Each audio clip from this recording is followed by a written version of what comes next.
Welcome to the Music Ed Matters podcast. I'm your host, Dr. Emily Williams-Birch, and this podcast, it exists for you. Whether you're a music lover, an educator, a choir member, each week we bring guests to the show to help explore what matters in music. I'm so glad that you're here. Welcome to the show.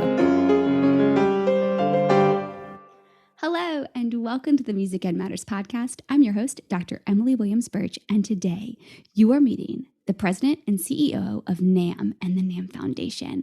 NAMM stands for the National Association for Music Merchants, and I have been dying to find out more about what that means.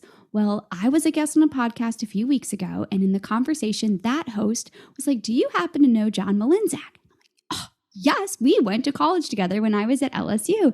Come to find out, John Mlynczak is the brand new president and CEO of NAMM. So y'all, we're finding out today what NAMM is all about, and you're not going to want to miss a second of this conversation. John tells you the story of how he got to NAMM, and then we dive deep into everything you can get out of NAMM. So mark your calendars. Last weekend of January, every single year, Anaheim, California, NAMM trade show. But don't take my word for it. Check out this awesome episode with CEO and president of NAMM, John Mlynczak. This episode is brought to you by our friends at Perform International. They make all of your travel dreams come true, whether you want to travel in-state, out-of-state, abroad, you name it. They create the most amazing educational experience tours that you've ever seen. You don't believe me? Check it out, perform-international.com, and tell them Emmy sent you. Thanks, PI, for sponsoring the show. Today on the Music Ed Matters podcast, we are talking to President and CEO of NAMM, the National Association for Music Merchants, John Mlynczak. What's up, my friend? Hey there, Emmy. It's so good to see you again. Can we tell everyone we know each other from a past life? It's totally a past life. How do we know each other, John Mlynczak? We were Tigers together. We were both at LSU at the same time. You were getting your master's. Yes. I was getting my undergrad, so you saw some beautiful years of my chosen life.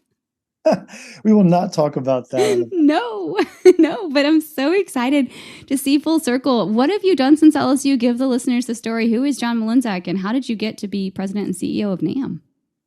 Wow, that's a great question. Yeah, so my life started really because of a music teacher, because of great music teachers.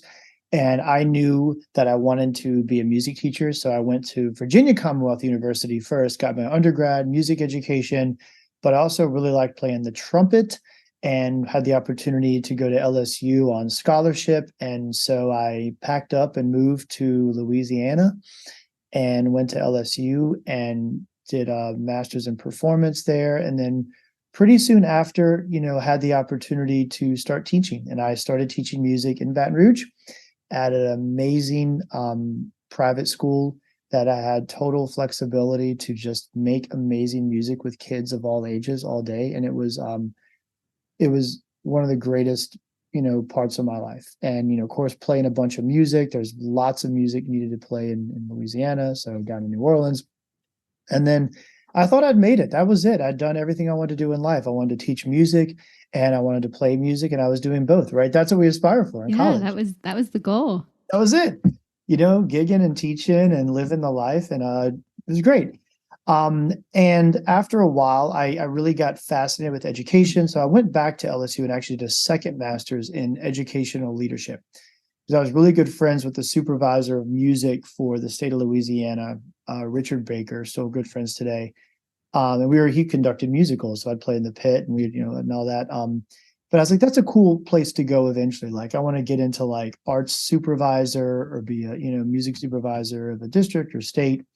So I went and got that certification, a leadership certification, basically a degree to be a music principal. Took the certification. So I got certified and then from there, it was, did some work in the State Department and got into that world. And I will tell you, there's a lot of red tape in public education at the state level. Mm-hmm. And that was a fun time. I learned a bunch. I was working a lot in Louisiana on creative arts assessments and at the time Race to the Top and a teacher evaluation based on student growth measures. I was spent 2 years actually leading the creative arts committee for the state on that work and connecting with arts leaders across in different states who were doing the same work. that was kind of a crazy time, 2008 to 2012. The stimulus were coming, Race to the Top was out, all of that stuff.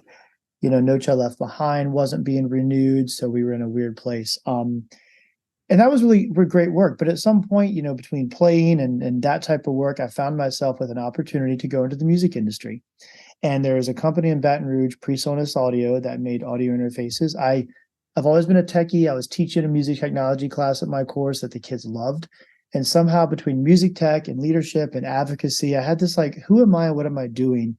And then PreSonus Audio is one of the top 20 companies in the music industry, founded by an LSU grad based in Baton Rouge, Louisiana. I found them, accidentally, like, oh my gosh, PreSonus is in Baton Rouge. That's amazing. Started talking to them, and we said, you know what? PreSonus said it's time for us to get into education in a bigger way.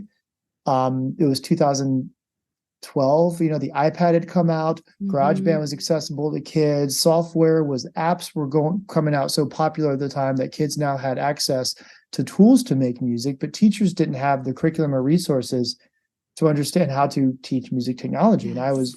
So we did it. I took a leap of faith. I left teaching. I cried for weeks leaving those kids, and you start a new journey. And I showed up the first day at PreSonus Audio, January 1st of 2013.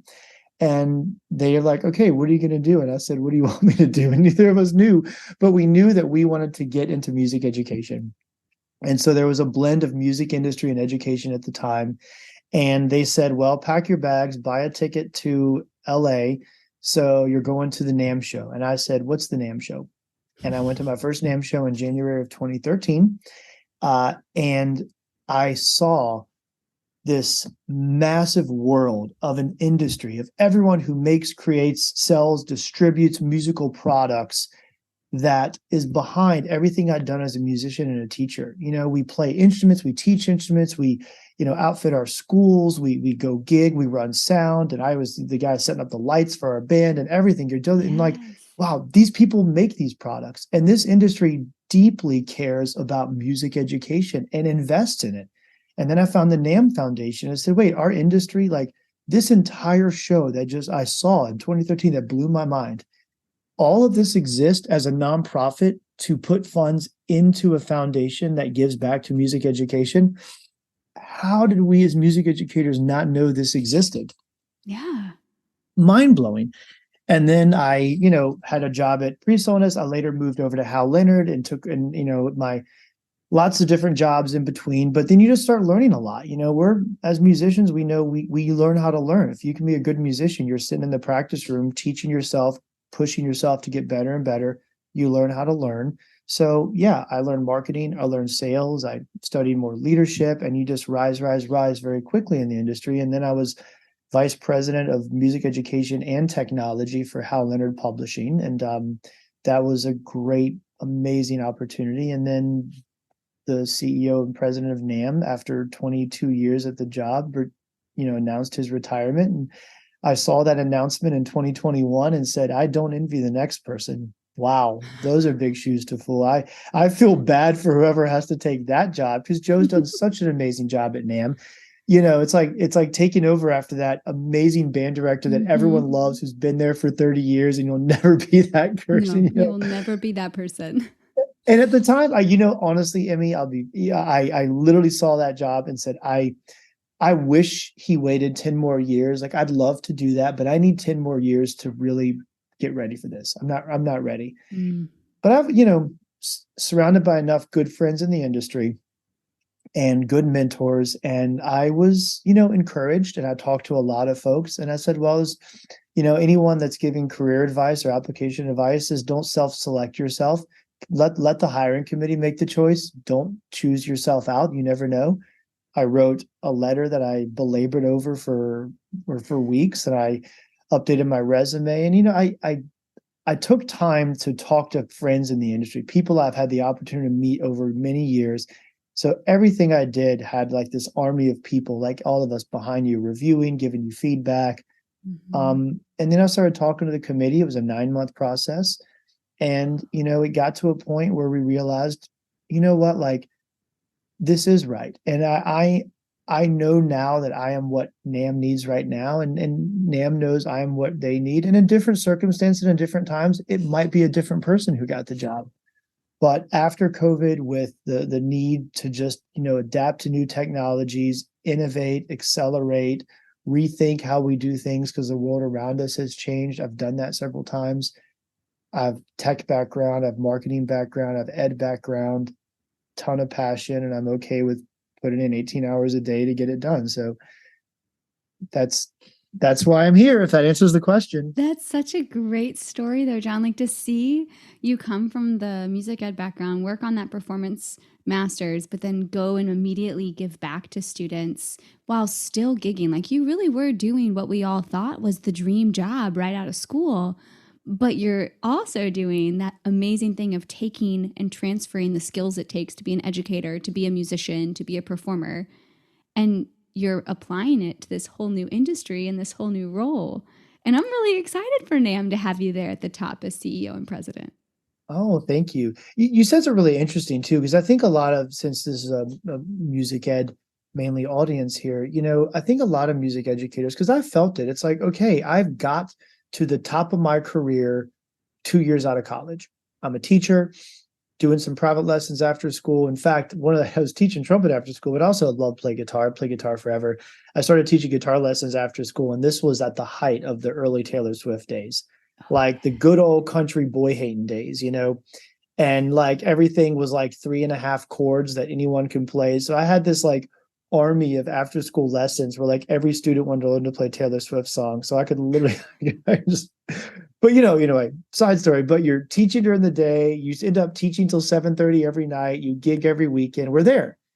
And I think a lot of us feel sometimes as educators is like, is this it? So I have to do this for 30 years and I'll get my incremental, raise wherever I end up on the chart. I'll be step 27 by the end of my career, Yes.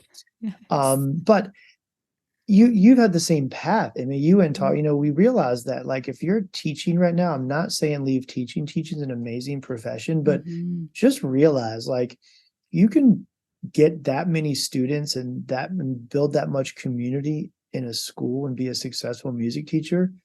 You can really do anything you want in life. You have all the skills.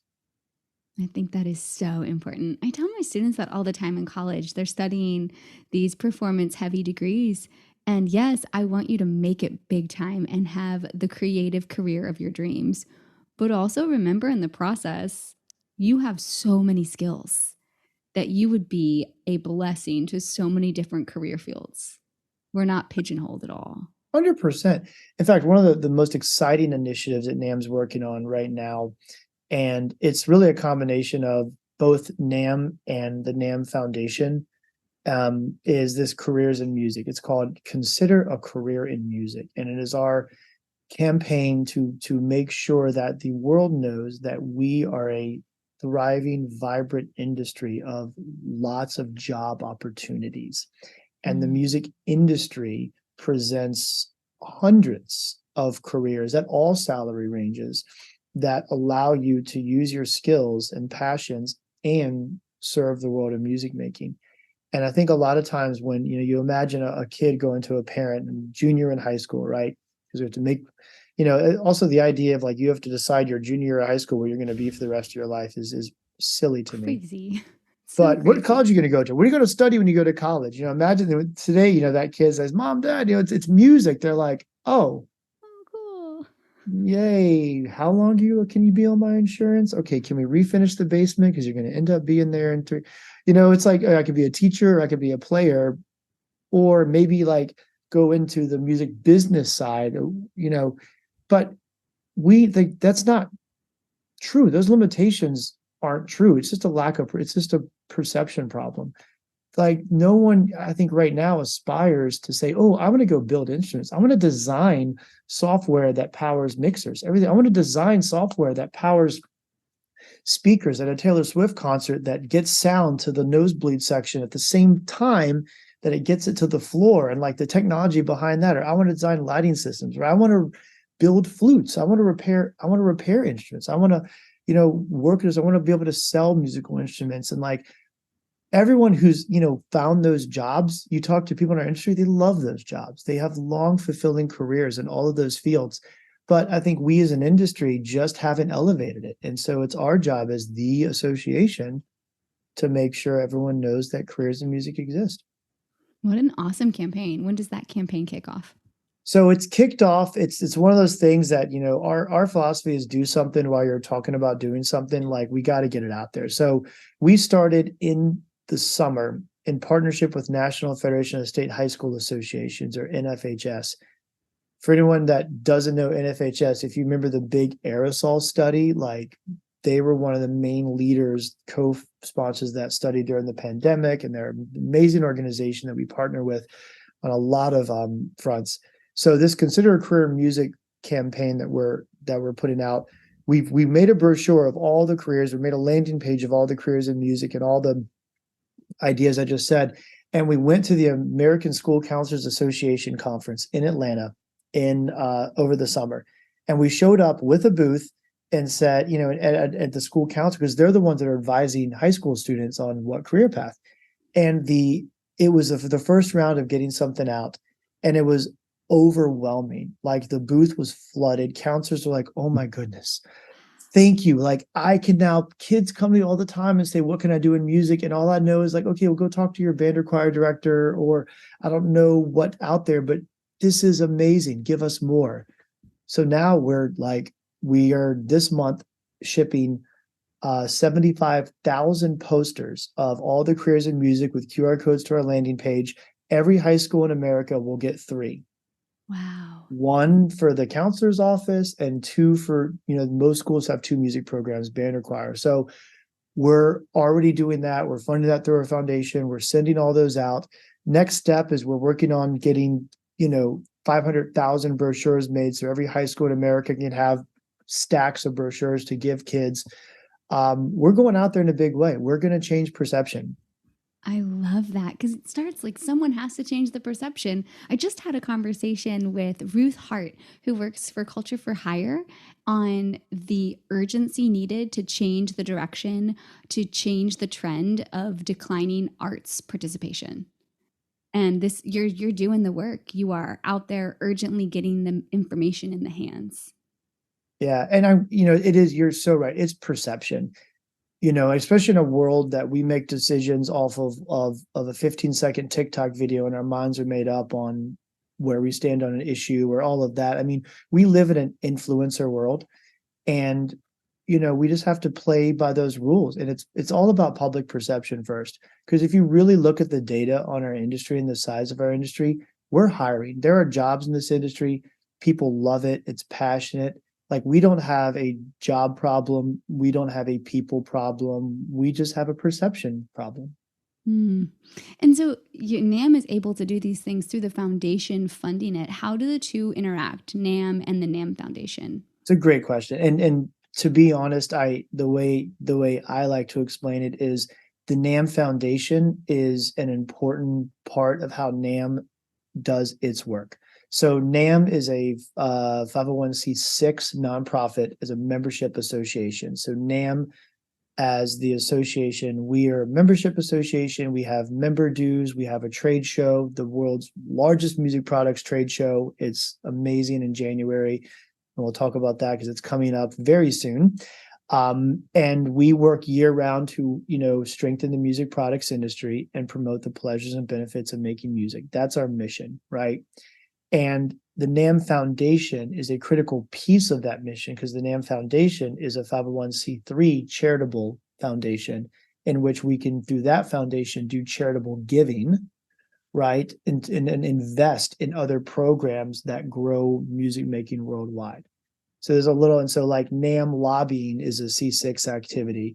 And it's just an IRS thing, because you can't actually, there's those rules about how many donations you can take if you're lobbying and serving members for obvious reasons. Mm-hmm. So we work very hard to make sure that we serve members as NAMM, and we give back and create more music makers and do our philanthropic giving through the NAMM Foundation.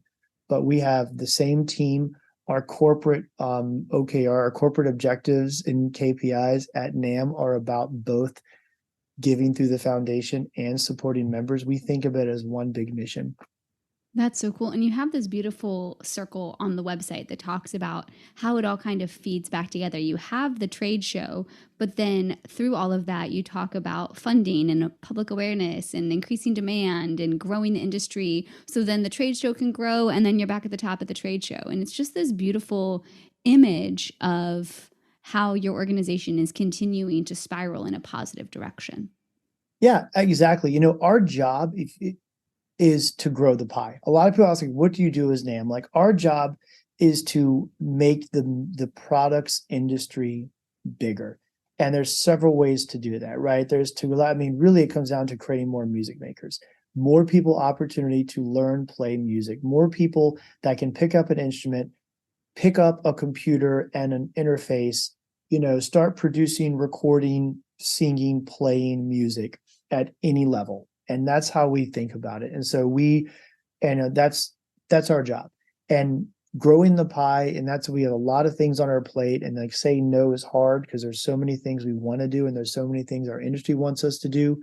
Where we focus on what can only NAMM do to make the entire music making world larger for all of the companies and individuals we represent, and what can we only do with the collective impact of all of our members. We have over 15,400 or so members. How does 1 + 1 + 1 add up to not 15,400 but 10 million? We are that collective impact that can go to a government and say the industry needs this. We also do a lot of work, the kind of like lesser known part that's not as fun to talk about, but it's incredibly valuable. We do a lot of trade work. Just like every association, there's a lot of parts and components and materials that have to move across the world to make musical instruments. In fact, we are incredibly complex and nuanced compared to most every other industry. You think there's a lot of parts made in cars and all of that. Most people don't understand what goes into making a bassoon or an oboe or a piano, all the components, the specialized tooling, the specialized materials, why a string bow has to use Pernambuco wood from a specific region in South America that's now protected with European regulations. So we work with EU and a number of partners to ensure that there are exclusions for fair sourcing of those materials so they don't get oversourced or get prevented from being used.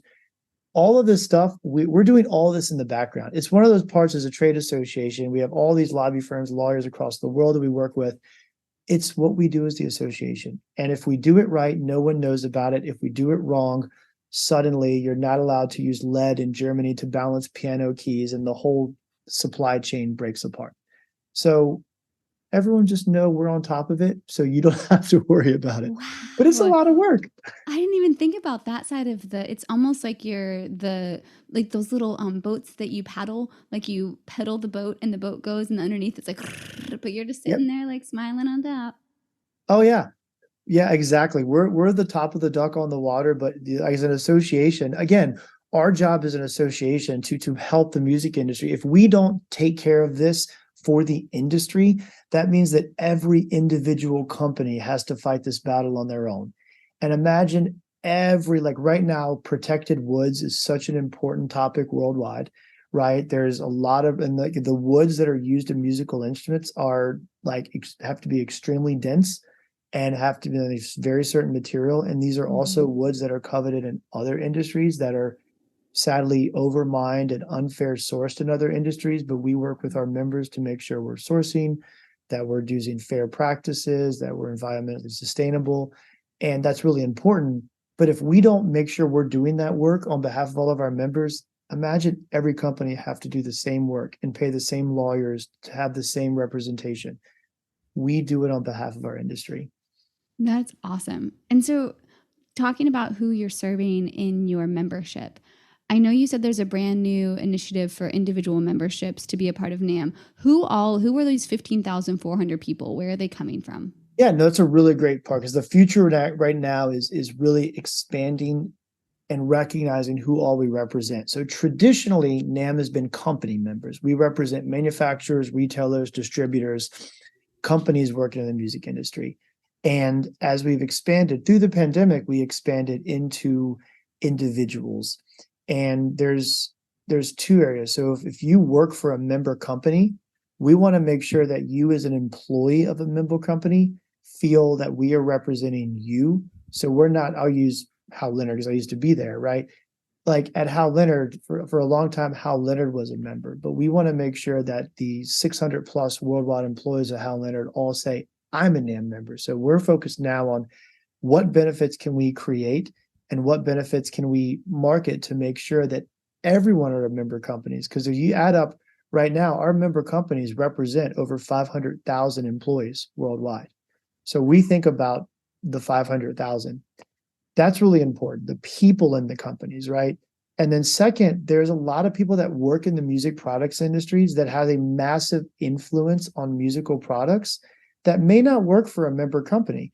Some of it's gig economy. You know this. I mean, we're all musicians. If you're on a tour and you're touring with a band or a national show and you're running lights or running sound or rigging, all of that, you don't work for a member company. You're probably a contracted worker, but you're working with music products every single day. So the individual membership allows that gig economy to be part of what we do because we do represent them. But the other really important part of the individual membership are music educators. I would tell you, music educators, public school teacher, private school, homeschool, community music educators, people teaching on YouTube, online music educators, private teachers and retail stores, that whole community of teachers. Talk about influencing a music product decision. Mm-hmm. Who has more influence on creating and retaining music makers than a teacher? Mm-hmm. Mm-hmm. So we need to represent them. So we now have changed quickly. Your music teachers can be members of NAMM. Music teachers who come to our show this year when they register, and it comes and says, hey, you are eligible to be a member. So we made a bylaw change very quickly this summer that allows music teachers to come to NAMM as a NAMM member. So you don't pay to attend the show and then happen to be a member. You pay to be a member, to join our association. And then because you're a member of our association, you get to attend the show at no other cost. And we actually set the cost of membership at the same exact as non-member show attendance fee because we didn't want to like just if you're eligible to be, if we can represent you year round and we can give you benefits year round, let us do that. Yes, that's such a smart money decision too. If they were going to pay to come anyway, that same fee gives them year-long membership. Now, what type of music educators are you seeing at the show for someone who's never been? What are some of the perks of coming to the trade show? Yeah, so a lot of yeah, it's a really, really good one. So for music educators, we're working on making sure that every music educator can benefit. So traditionally, we have anyone that's teaching a music technology or music production class or interested in that world. I mean, most schools now, I mean, especially post-pandemic, we all taught, music technology. Like this is where you have to be as an educator because you are interfacing directly with teachers and the products and the companies who are making all of this, and you get to like really see firsthand. So anyone in that space, we have a lot of music supervisors that are here because they're the ones that have to make decisions on equipment and gear. And our members are also all the school band orchestra manufacturers. So if you want to go talk to all the companies from Consumer to Yamaha to Jupiter, et cetera, you can interface directly with them. So a lot of music supervisors come to get a lay of all the different products and companies that they're using and purchasing their products through their retail partners, their vendors.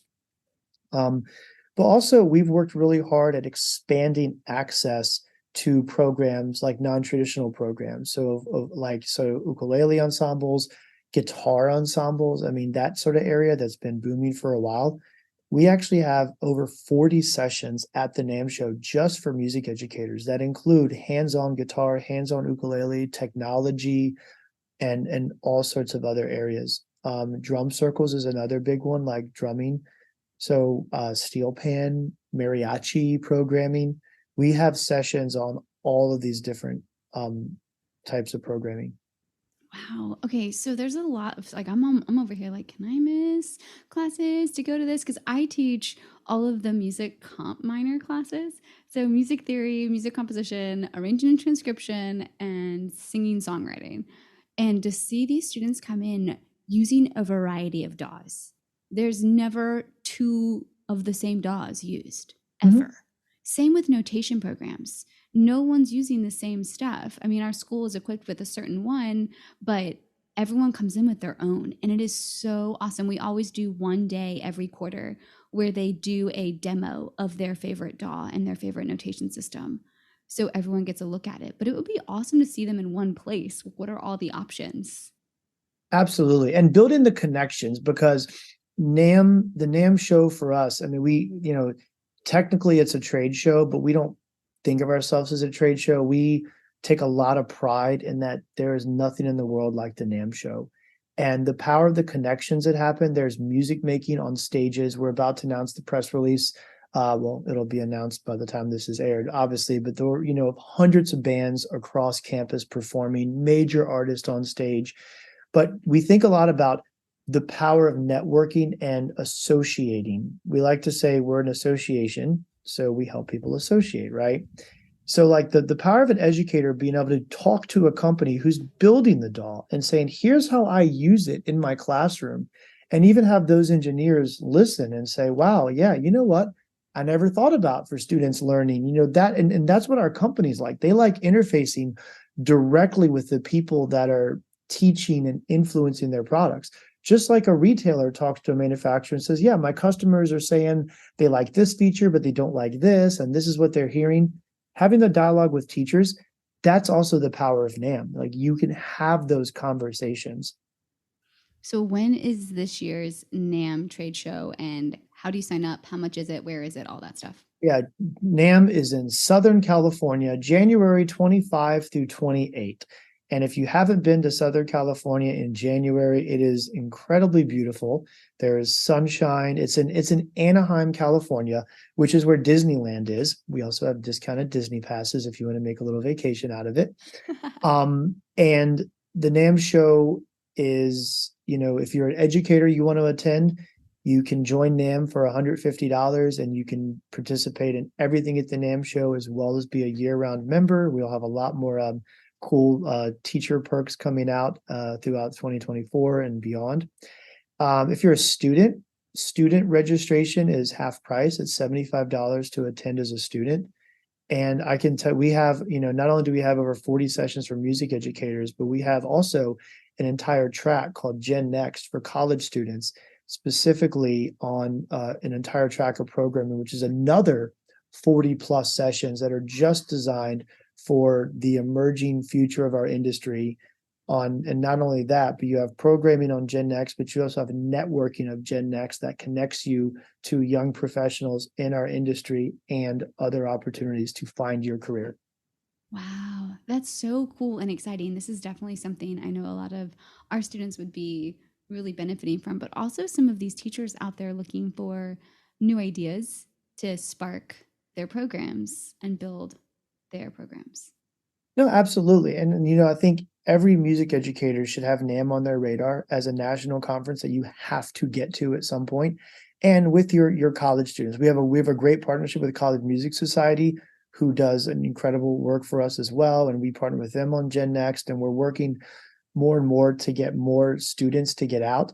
And NAMM's every January in Southern California. So obviously, if you can't do in 24, start looking at 25, 26, 27.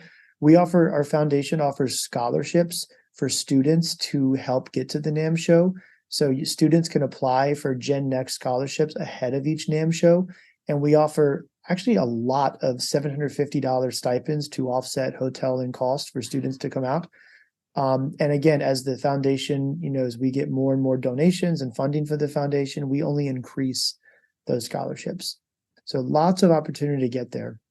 Definitely, and so exciting. So it's always the last weekend in January. It's always in Anaheim. That's the gist. That's the gist. Yep. Always into January, always Anaheim. And it's the music industry cycle, right? That's the perfect time. Everyone just came off a crazy Q4 holiday sales season. You're thinking about the next year, your products, you're launching new products.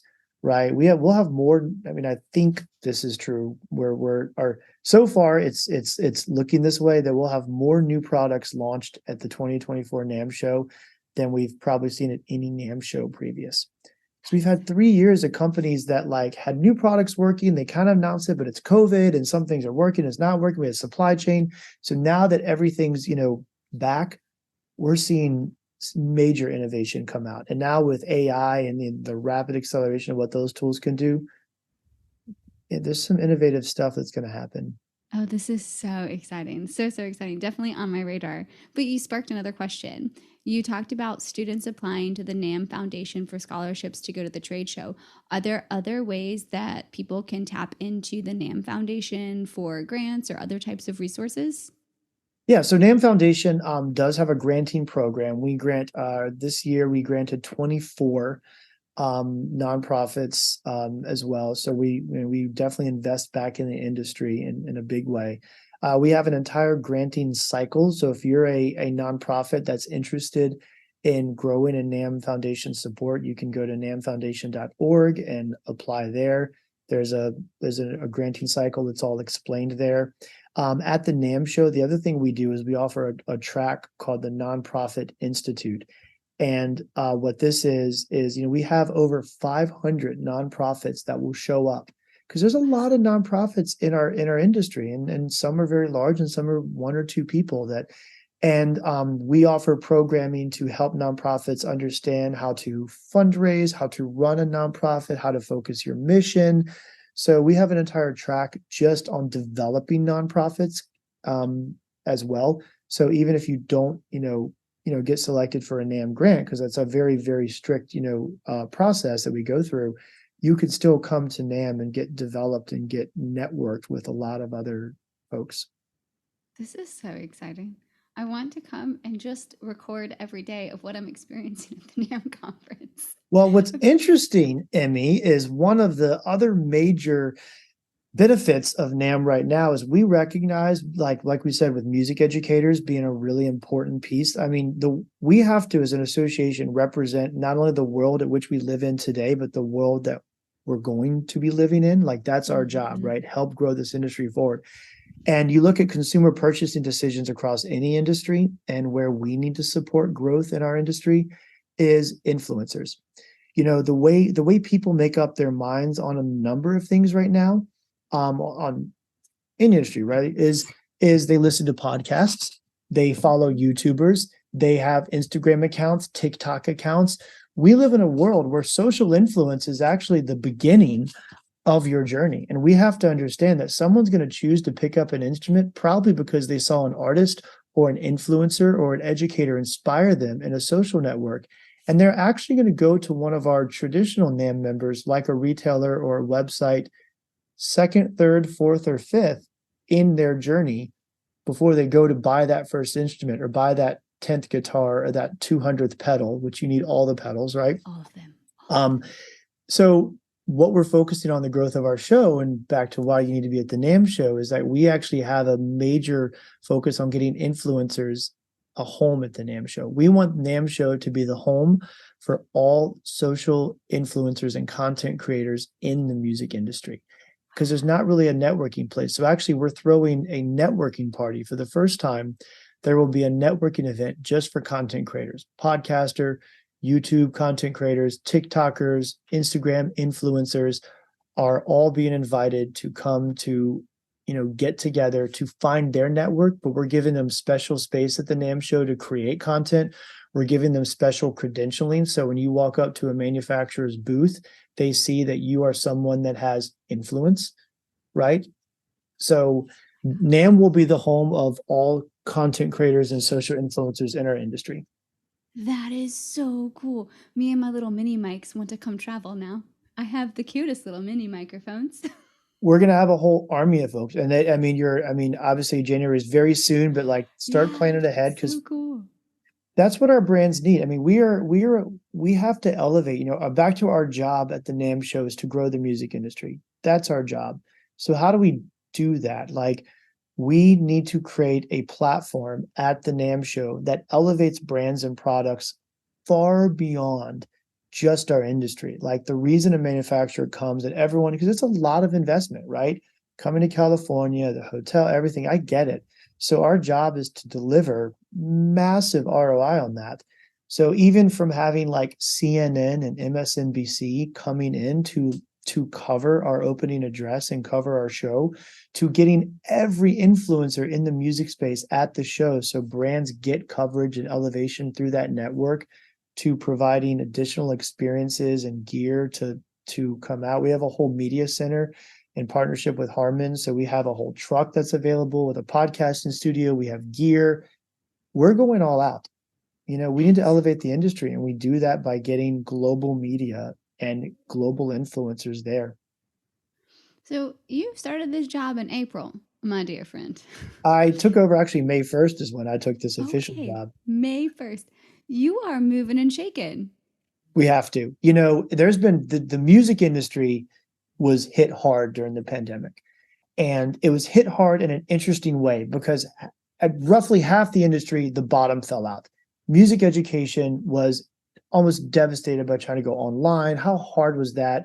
And then anything live touring, any club, and not just live touring, but like small venues, all of that, like the bottom dropped out. But at the same time, our industry has never sold more guitars, ukuleles, or digital pianos, right? The number one industry that thrived during the pandemic was home fitness, right? And the number two industry that thrived was musical products, guitars, ukuleles, and pianos. Wow. And then post-COVID, there's a massive over inventory on the guitars, ukuleles, and pianos. And now our companies cannot make pro audio and like live touring equipment fast enough. So it flip-flopped, right? And it's good, but like massive, like rapid unforeseen increases in demand are actually create a lot of challenges, Yeah. So our industry has been just hit and turned and beaten upside down in a number of ways. Consumer behaviors have changed all over the map, the online buying. It's hard to test an instrument online. And so we have to think about creative ways of doing that.